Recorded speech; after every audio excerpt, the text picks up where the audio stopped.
Hello student, अपनी JEE mains 2026 की series में देखिए मेंस 2025 7 अप्रैल की सेकंड शिफ्ट का डिफरेंशियल इक्वेशन पे बेस्ड क्वेश्चन था। एक इक्वेशन दी गई थी और आपको एक बाउंड्री कंडीशन दी गई है y of 0 is equal to 1। तो आपसे एक इंटीग्रल की वैल्यू पूछी गई थी।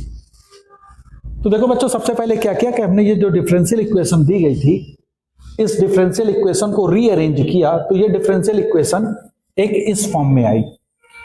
और इस फॉर्म को देख के आपको समझ में आ रहा होगा, this is nothing but it is ordinary differential equation first order की है। dy by D X plus P Y is equal to Q. तो मैंने इसका इंटीग्रेटिंग फैक्टर कैलकुलेट करा, दैट इज e की power integral P D X. और जब इसको बच्चों सॉल्व करेंगे तो e की power minus of ln of 1 plus x square. तो ये इंटीग्रेटिंग फैक्टर जो मेरा आया, ये इंटीग्रेटिंग फैक्टर आ गया 1 अपॉन 1 प्लस एक्स स्क्वायर। तो जो अब गिवन इक्वेशन थी उसका जो सोल्यूशन होगा वो होता है y into integrating factor is equal to integration q, ये q था, इंटू इंटीग्रेटिंग फैक्टर dx। जब मैंने इसको सॉल्व किया तो मेरी इक्वेशन आ गई y upon 1 plus x square is equal to sine x plus C. अब ये जो कांस्टेंट ऑफ इंटीग्रेशन है, इसके लिए एक बाउंड्री कंडीशन गिवन थी, that is x equal to 0 पे y की वैल्यू 1 थी। जब हमने ये वैल्यू को यहां पे पुट किया तो c की वैल्यू आ गई बच्चों 1।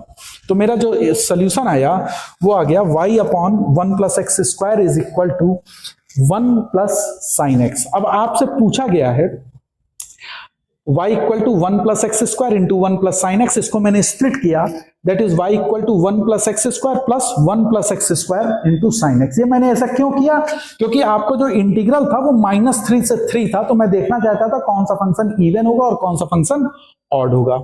तो अब जरा देखिए, आपसे पूछा गया था कि इंटीग्रेशन -3 to 3 y dx। तो y को मैंने इस तरह से स्प्लिट किया, तो ये वाला पोर्शन देखो बच्चों, this is your odd function. और 1 प्लस एक्स स्क्वायर चूंकि इवन होगा, -a से a के इंटीग्रेशन पे अगर कोई फंक्शन ऑड होगा तो उसकी वैल्यू होती है 0। चूंकि उसकी वैल्यू 0 होगी तो ये वैल्यू हो जाएगी 0। तो इसका इंटीग्रल होगा 0 to 3 1 plus x square dx। और जब इसकी वैल्यू को हम सॉल्व करेंगे तो this comes out to be 24। तो इसका जो करेक्ट आंसर था दैट इज 24, जो ऑप्शन डी था। तो आई थिंक ये सोल्यूशन आपको समझ में आया होगा। तो इसी तरह से वीडियोस को देखते रहिए और मेरे चैनल को सब्सक्राइब करिए। Thank you.